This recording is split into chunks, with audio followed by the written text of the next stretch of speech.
জিলাৰ হাঁহ চৰালৈ আহিলোঁ এইটো কাৰণতে যে ইয়াত এনে এটা ঘটনা হৈছে যিটো ঘটনা হয়তো আপুনি হয়তো কল্পনা কৰিব নোৱাৰে।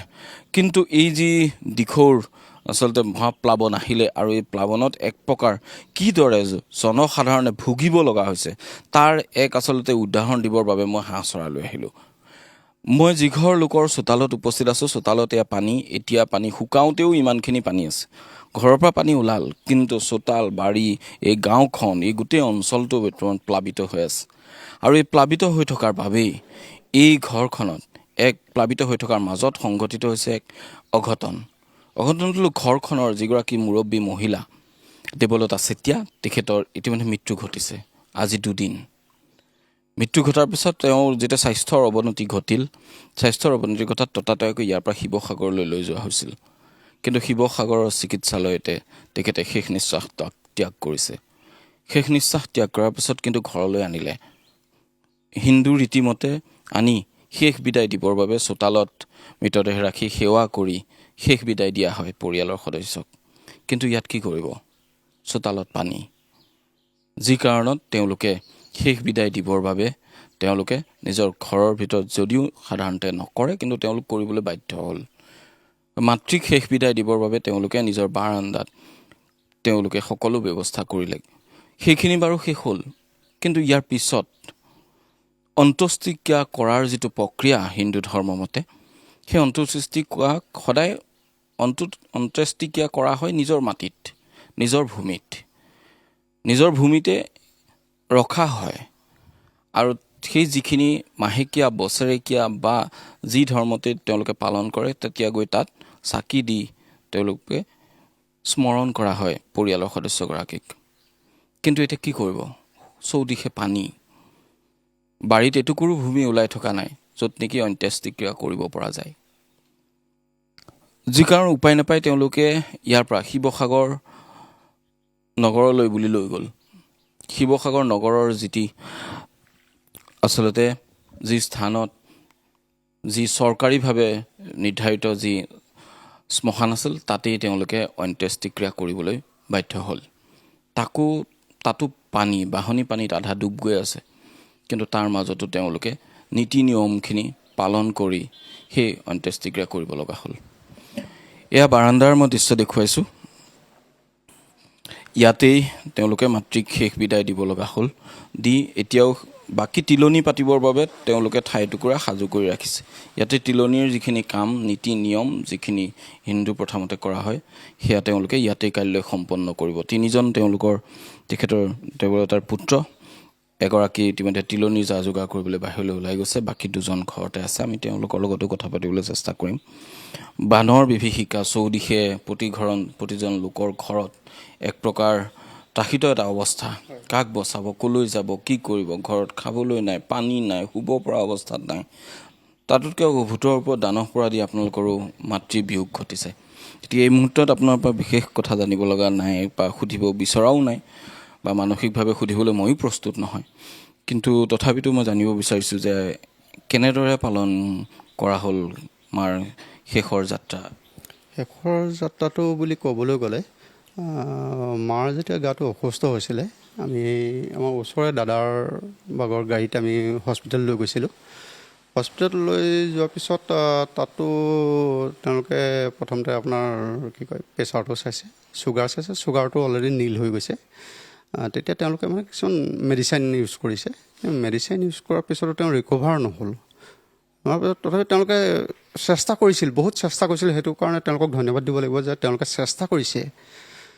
চেষ্টা কৰাৰ পিছতো তেওঁলোকে নোৱাৰাত শেষ মুহূৰ্তত 1:45 বজাত তেওঁলোকে আমাক জনাইছে যে মা আৰু এই পৃথিৱীত নাই, তেওঁ অলৰেডি গুচি গৈছে।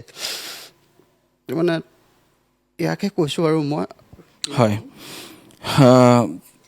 কিন্তু জানিব পৰা মতে তেখেতসকলৰ লগত যেতিয়া কথা পাতিছিলোঁ, এটা কথা কৈছে যে বাহিৰত যেতিয়া ঘৰখনৰ ভিতৰত পানী হৈছিল, প্ৰায় আঁঠু পৰ্যন্ত পানী হৈছিল, আৰু পানী লাহে লাহে ওলাইছে, ঘৰখনৰ মজিয়া শুকালেও কিন্তু তেওঁলোকে সেই যিটো তেখেতৰ চুগাৰৰ বাবে তেখেতে চকুৰে লাহে লাহে নেদেখা হৈছিল। কিন্তু নেদেখা হোৱাৰ বাবেই বানৰ বিভীষিকাটোতে তেওঁ মনত অলপ বেছিয়েই ভয় খাইছিল। যে ভয় খাইছিল যে হয়তো ক'ৰবাত পানী বেছি হৈছে, ঘৰৰ পৰিয়ালে তেওঁ ভয় খাব বুলি তেওঁক জনোৱা নাই, আৰু গতিকে যথেষ্ট ভয়ংকৰ এটা প্ৰলয় নামি আহিছে। এই কথাবিলাকে ক'ৰবাত মানসিকভাৱে তেখেতক ব্যতিব্যস্ত কৰি তুলিছিল, আৰু যি কাৰণত তেখেতে খোৱা বোৱাৰো সেইকেইদিন পানীৰ বাবে খোৱা বোৱা খেলি মেলি হ'ল, আৰু এগৰাকী যিহেতু ছুগাৰৰ পেচেণ্ট, তেখেতৰ খোৱা বোৱা খোৱা সকলো অতি নিয়মানুৱৰ্তিতাৰে হ'ব লাগে বা কৰি আহিছিল, কিন্তু সেইকেইদিন পানীৰ বাবে তিনি পুত্ৰয়ো বা তেওঁলোকৰ ঘৰৰ পৰিয়ালৰ বাকী বোৱাৰীয়ে হওক তেওঁলোকেও কৰিব পৰা নাছিল। গতিকে ক'ৰবাত সেই পানীৰ বিভীষিকাময় পৰিৱেশটোৱে আচলতে তেখেতৰ মৃত্যুক কিছু আগুৱাই আনিলে বুলি পৰিয়ালে সন্দেহ কৰিছে। মই বৰপুত্ৰ আছে, তেখেতৰ লগতো কথা পাতিবলৈ চেষ্টা কৰিম। পানীৰ বিভীষিকাটোৱে ক'ৰবাত আচলতে আপোনালোকৰ মাতৃবিয়োগত এটা কাৰক হ'ল নেকি বুলি ভাবে নেকি?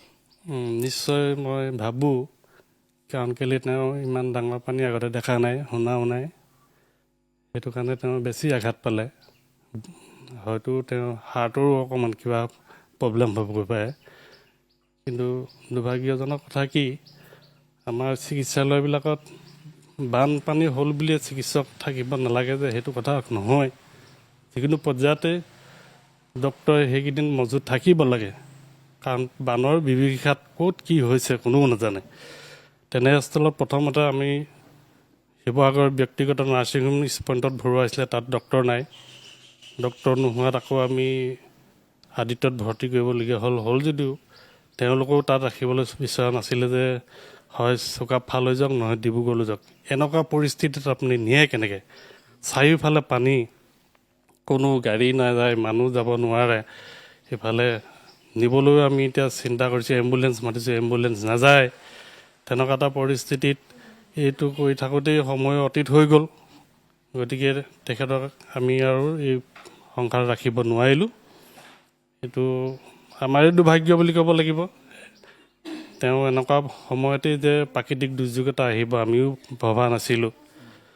কিন্তু কি কৰিব, দুখৰ বিষয়। এতিয়া আমি আমাৰ হিন্দু ধৰ্মৰ মতে যিখিনি নিয়ম কানুন কৰিব লাগে, এতিয়া আমাৰ জেগাও নাই, আৰু সৎকাৰো আমি নিজক মাটিত ভূমিত কৰিব নোৱাৰিলোঁ। সেইটোও আমাৰ দুখ লাগিছে। তেওঁলোকেই ঘটি থৈ যোৱা এইবিলাক সম্পত্তি তেওঁলোককে ৰাখিব নোৱাৰিলোঁ, সেইটো এটা বহুত দুখ লাগিছে মনত। আৰু কি খাওঁ।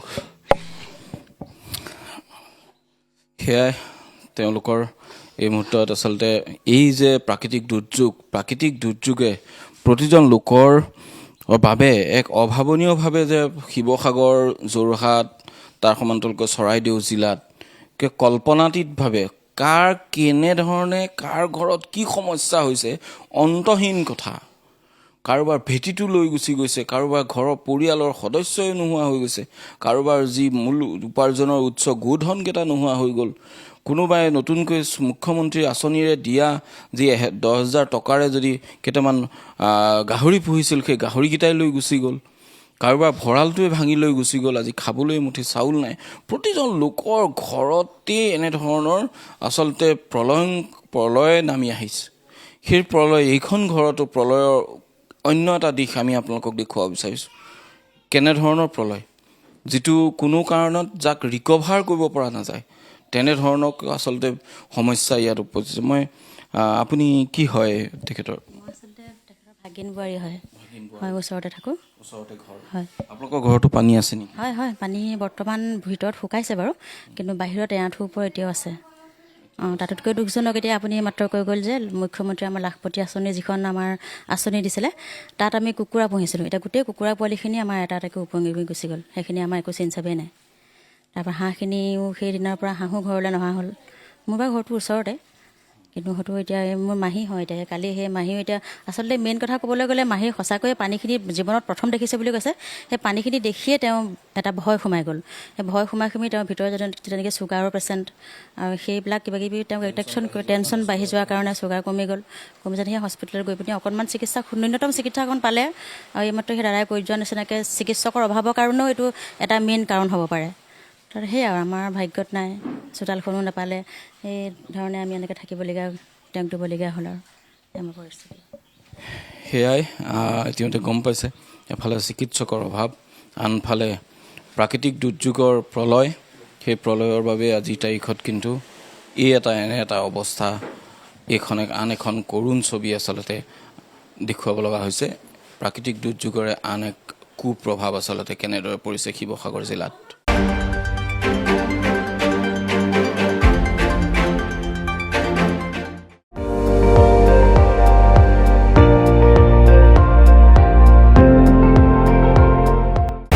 আপুনি চাই আছে ND24 সৰ্বশ্ৰেষ্ঠ নহয় সৰ্বোত্তমৰ দৌৰা।